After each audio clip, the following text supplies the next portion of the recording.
Hello everyone and welcome to Jefferson College Training for Tomorrow. I'm Roger Barentine. Well, Missouri Governor Jay Nixon recently was on the Jefferson College campus to announce some very good news for the institution, including an $871,000 grant that will help Jefferson College train area residents in some very in-demand, high-tech healthcare areas.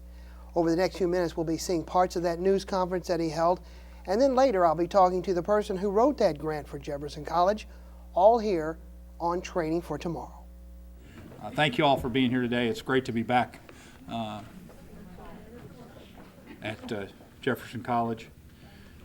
A lot of memories from this area, and I appreciate everybody's efforts all these years. Just a lot of very, very fond memories and fond opportunities for the future too. Over the past few months, I visited with business owners and educators in every corner of our state about the best ways to create jobs and get people back to work. The point of these conversations was very clear.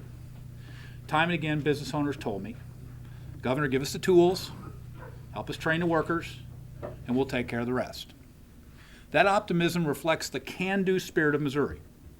Over the past year, we've managed our limited resources wisely, invested in tools to help Missouri businesses create jobs, and made education and job training our top priority. These efforts are paying off. National economic experts are pointing to Missouri as one of the top states leading the country's economic recovery, and we're the only state in the Midwest still holding a spotless AAA credit rating. Today, we're taking another important step by announcing our Training for Tomorrow grant here at Jefferson College. Training for Tomorrow is our innovative grant program to educate Missourians for careers in growing fields.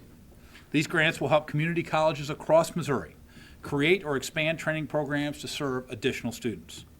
In fields like healthcare, life science, and technology, jobs are already available to workers with the training and skills required to compete. As I have said many times, if you are unemployed or underemployed, the best place for you to walk into is a registrar at one of Missouri's fine community colleges. If you do what they say, if you work hard and play by the rules, there's a job at the back end of that process.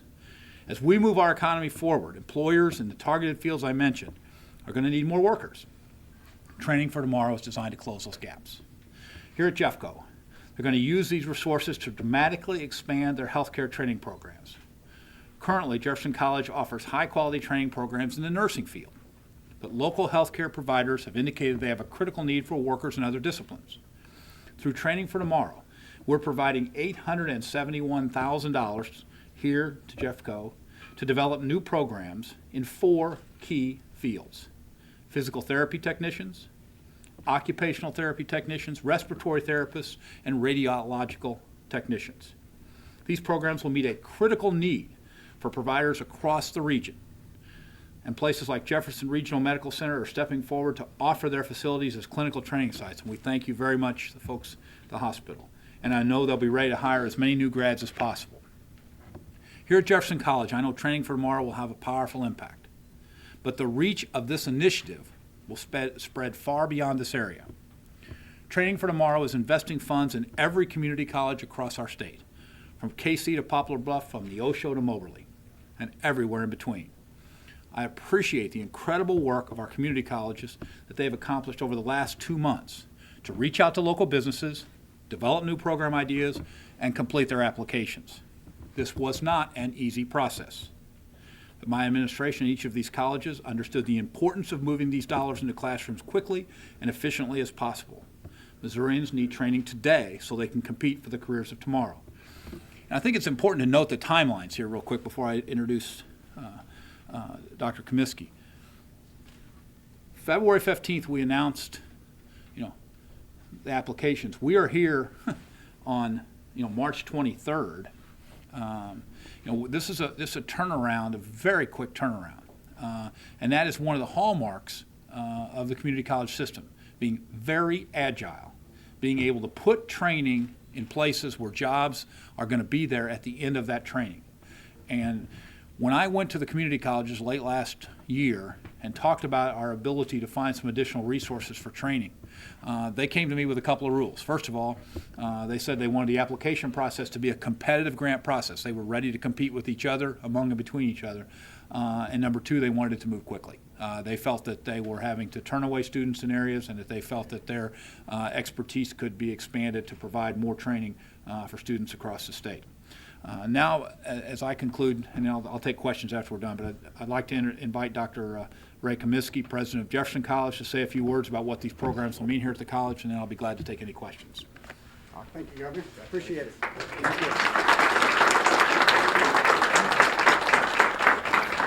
Well, thank you, Governor. On behalf of the Board of Trustees, the faculty, staff, and students at Jefferson College, it's my privilege to welcome you here today.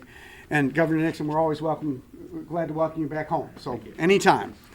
Jefferson College has significantly impacted the quality of life in the region through its diverse programs and community-centered activities. While the college has experienced continued growth and expansion each decade, the mission of access, student success, and community responsiveness has remained unchanged for over 45 years. Last fall, over 5,800 students enrolled at Jefferson College, setting a new all-time enrollment record at the institution, which included a 29% increase in online instruction, 26% increase at Arnold, 14% at Hillsborough, and 5% growth at High Ridge. As the economic uncertainty of the past year took its toll on all of us, Jefferson College extended its arms into our community to provide job training and workforce development to those who needed it most. The college's highly regarded status is a result of its focus on helping students achieve their individual goals, along with a desire to expand accessibility within the region so that all high-quality, affordable college education is available to all students. Progress will continue to drive the institution, such as the renovation of the former Jefferson College North facility in Imperial, in order to provide additional public service and health-related training opportunities. In addition, the existing Arnold facility will be expanded to accommodate additional classrooms and science laboratories. Today's announcement is exciting. And Governor, we appreciate the recognition and support you have put into community colleges in general and Jefferson College specifically. Peter Drucker said that the best way to predict the future is to create it. And that's what we're doing through this opportunity. We know that our training programs are the fastest way for individuals to get from the classroom to the labor force. This community development block grant will support Jefferson College's effort to develop additional health care opportunities for Jefferson County residents. And as you've mentioned, through discussions with business leaders, we identified the 4 growing healthcare fields that had a pressing need for trained workers. Again, occupational therapy, physical therapy, radiological technology, and respiratory therapy. Using the Training for Tomorrow funds, Jefferson College will develop new healthcare degree programs and expand our existing programs to ensure that we're preparing workers with the right skills to move our economy forward. Today, community colleges in general, and Jefferson College specifically, have increased our involvement in economic development. It's generally agreed that a key factor associated with economic development is a well-trained, well-educated workforce, preparing people to effectively perform on the job. Community colleges are uniquely positioned by virtue of their local base and their very charters to assist communities in terms of growth, prosperity, and quality of life. A well-educated and trained workforce will assist our communities in their ability to attract new businesses as well as support existing industry. In conclusion, I do want to take a moment and thank the many individuals who worked tirelessly to make this grant possible. First and foremost, Elizabeth Check, the Dean of Career and Technical Education, who you will recognize as she is now a user of local healthcare systems over here, who spearheaded this process and wrote a great deal of the grant and really took charge of the whole process. I want to thank Lloyd Ford and the staff at Jefferson Regional Medical Center for their support and participation in this process. County Executive Chuck Banks, Ed Kemp, and Commissioner Pat Lamping, who supported us during this process.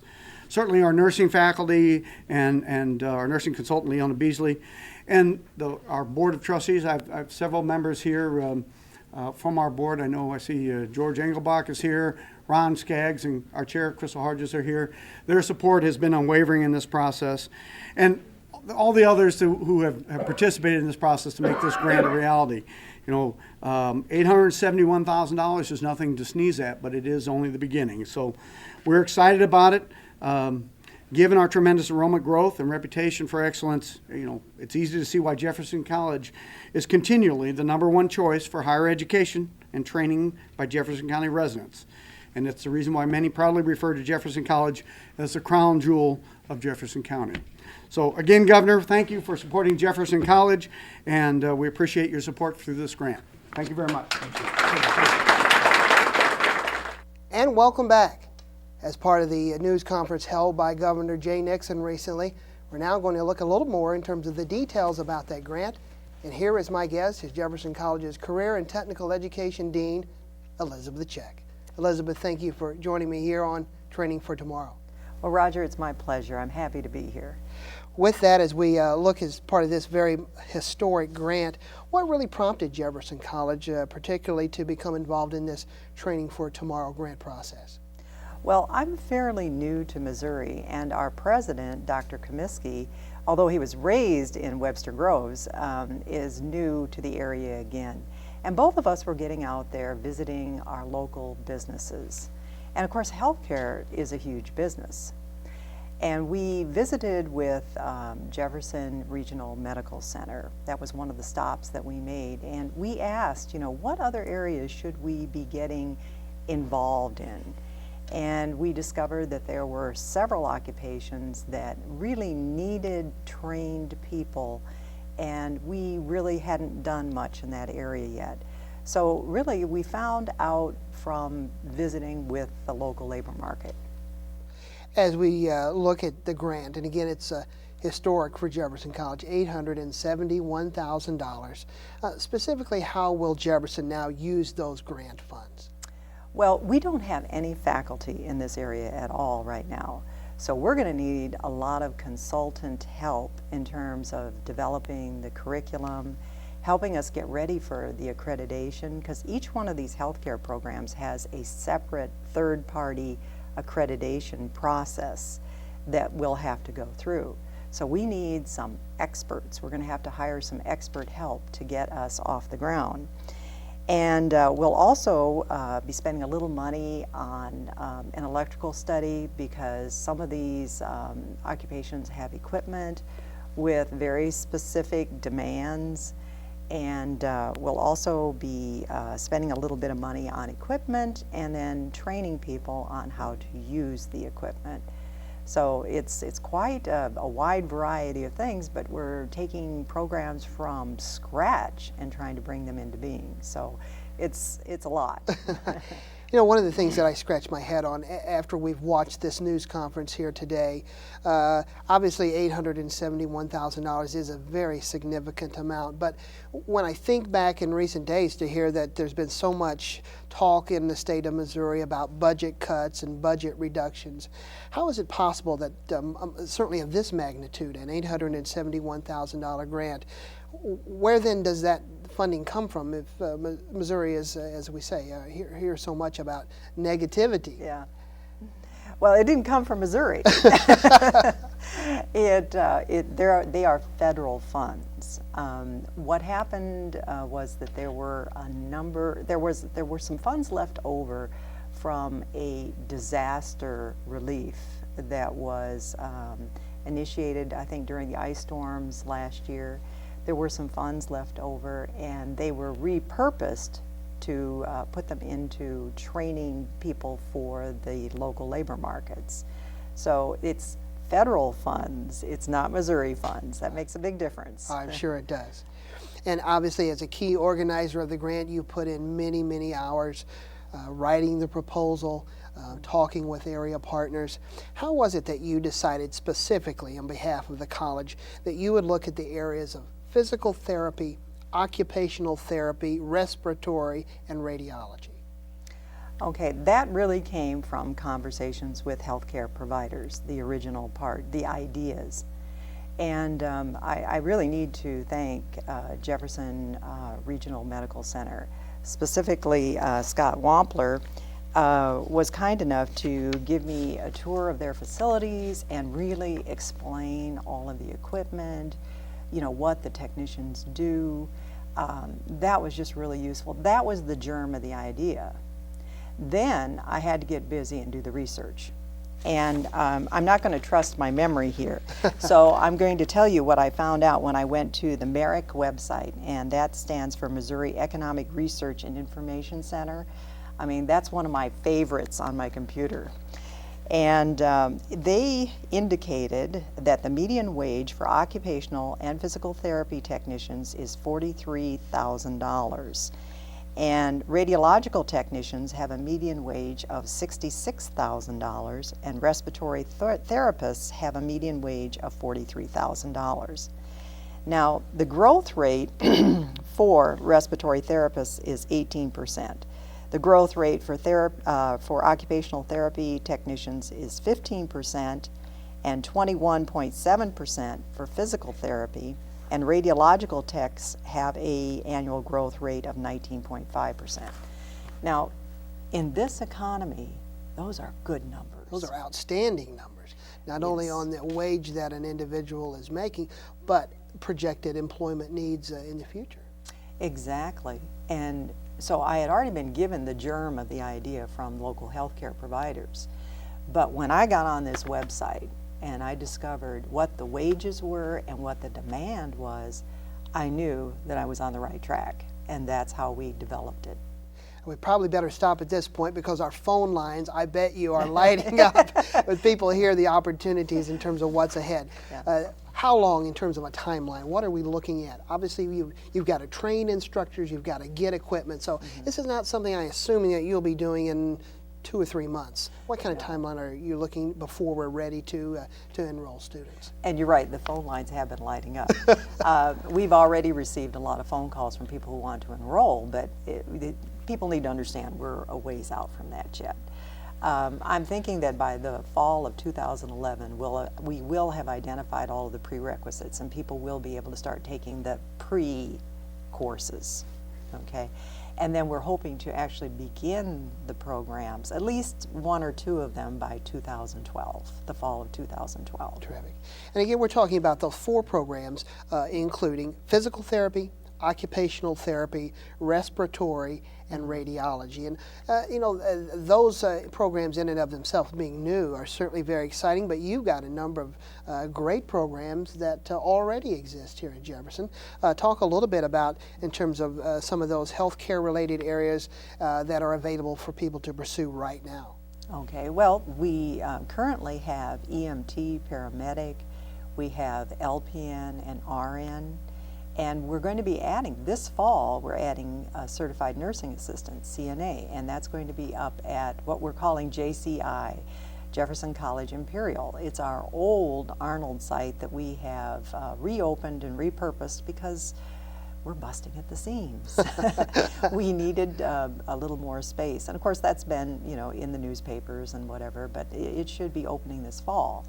And folks are aware that we're going to be moving a couple of programs up there, but we're also going to be starting certified nursing assistant. There is a huge demand for that, and it's a wonderful way for people who are interested in healthcare, particularly any of the nursing options, to find out if this is what they want to do for a living. Well, obviously, Elizabeth, this is a very exciting news, not just in terms of what you've been doing in the career and technical education area, but I think for the institution as well. You mentioned growth, and that's one of the phases that the college is going through at this point. How can you put into perspective, as a final thought this afternoon, when you look at an $871,000 grant, looking at new programs of physical therapy, occupational therapy, respiratory, and radiology? How will those kinds of programs really change the face not only of Jefferson College, but more importantly, the Career and Technical Education Division? Well, it's going to open up a lot more opportunities for students, and we're going to have an impact on our local community. As you can see, I'm currently I can see that, yes. availing myself of local healthcare providers. I mean, it's important to me personally and to my family. We're going to be training the people who are going to be taking care of us. This $871,000 is a lot of money, but in the scheme of the state budget, it's really not that much money. It's dropping a pebble into the water, and the good works that are going to wash up on the shores all over Jefferson County are things that we'll never be able to keep track of. We're going to change the lives of students and give them the opportunity to support their families, and they're going to go out there into the community, and they're going to serve people like me who need them. and it's just a wonderful opportunity to serve our students and to serve our community. And that's exactly what our mission is, isn't it not? Yes, yes. I know you would never tell me this as we get ready to go off the air today, but one of the neat things that I discovered in researching the grant was that in most grant instances, perhaps you submit an amount, and in most cases, government agencies or such will take off some amount, 5%, 10%, 15%. But in the case of Jefferson College's $871,000, not one dime, not one penny of what you asked for was deducted or taken away. And to me, that is amazing, that a full 100% of what you, and particularly Jefferson College, had asked for was fully funded by Governor Nixon and his staff and the Department of Economic Development. So to that, and to your credit, I say it is amazing to see, because that almost never happens as I've done my research in terms of our grant process. So definitely kudos to you on behalf of the college. Well, thank you, Roger. That's very generous. I appreciate that. Thanks. Well, there you have it. Some terrific information. Again, a very historic announcement at Jefferson College. Some terrifically needed Training for Tomorrow grant funds that, again, will help area residents improve their lives in several very high-demand healthcare areas. Well, that'll do it for this edition of Training for Tomorrow.